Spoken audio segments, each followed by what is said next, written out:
The words of Paulo Freire, an educator and a philosopher, serve as our guide as we explore the complex and essential world of education. We are going to take a closer look at the complex interactions that exist between teachers, schools, and the wider community. Prepare to be captivated by the inspiring story of Ma'am Rayman, a dedicated teacher whose passion extends beyond the classroom walls. Before meeting her, imagine an educator who not only transmits knowledge but also deeply invests in their students' life, personal growth, and community engagement.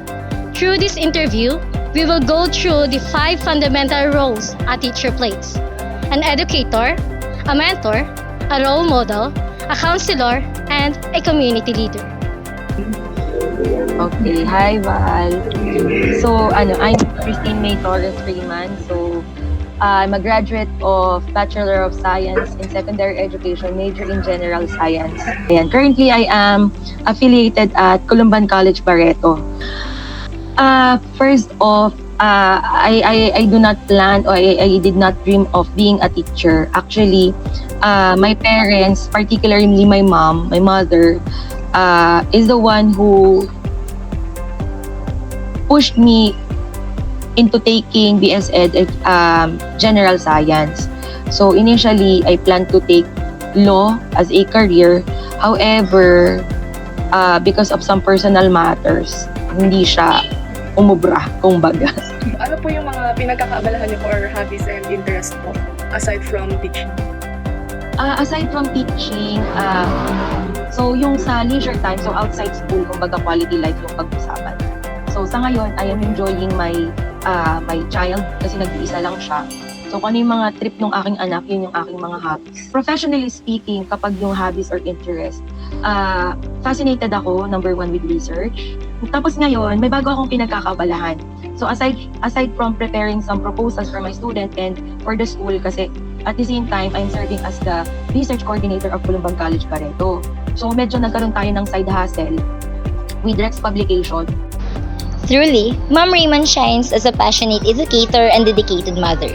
In the classroom, she fosters students' growth with unwavering commitment. But her dedication extends beyond textbooks as she actively supports her daughter's interests, showcasing her nurture. Her entrepreneurial spirit fuels research and side hustles, while integrity forms the core of her character.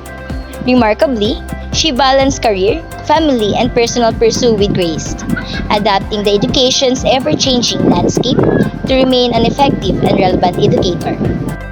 In your opinion, ma'am, what values do you think are important po for a teacher to possess? Sa akin, sa akin, madam, ang pinaka-important is number 1 is integrity. Now, for me, anong tawag nito, napakalaga ng integrity, hindi lang sa teaching actually, pero as an individual, ito yung magiging panangga natin sa mga judgment from the outside. Can you describe, ma'am, your classroom management style? Ako kasi,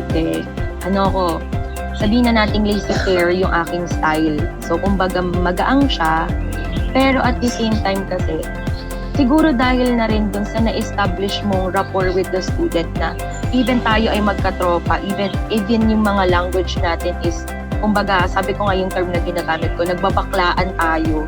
Diba?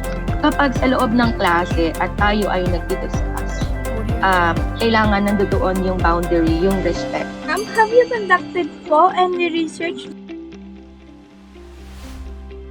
Pagdating sa research topic, ang bet ko talaga is about sciences, tapos pedagogy. Yung master's paper ko is on pedagogy, so that's teaching science. Parang I created a module, yung 2010 pa yun full illustration na module ng Ana Ficho. Sa school, institutional researches, more on social educational research. So like for example, things that will help the school as an administrator. Ma'am Rayman is a perfect example of the diverse role that educators play as she successfully balances her love of teaching with her responsibilities to her family and her entrepreneurial endeavors. Her emphasis on upholding high ethical standards and efficient classroom management demonstrates her commitment to supporting students' learning and development.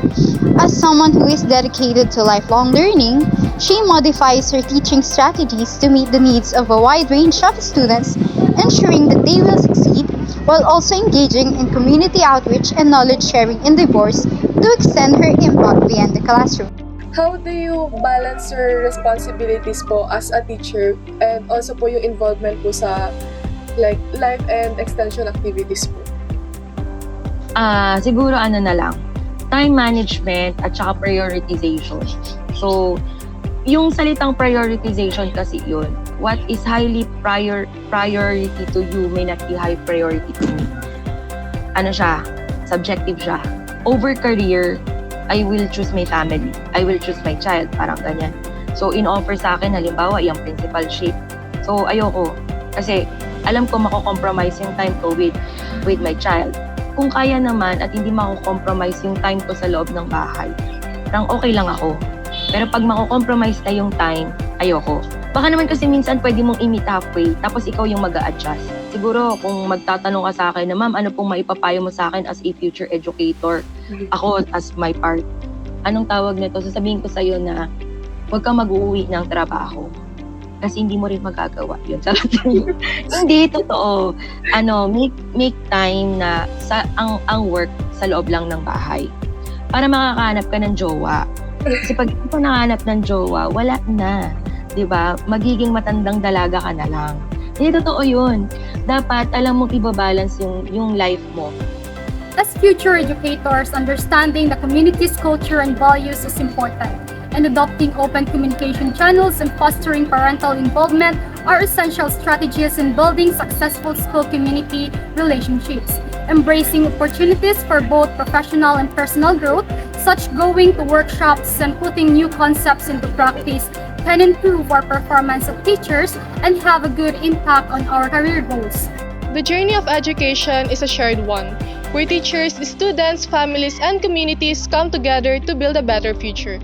As we explore further into this complex world, let us remember that education is not simply a means to an end, but a continuous process of growth, discovery, and transformation.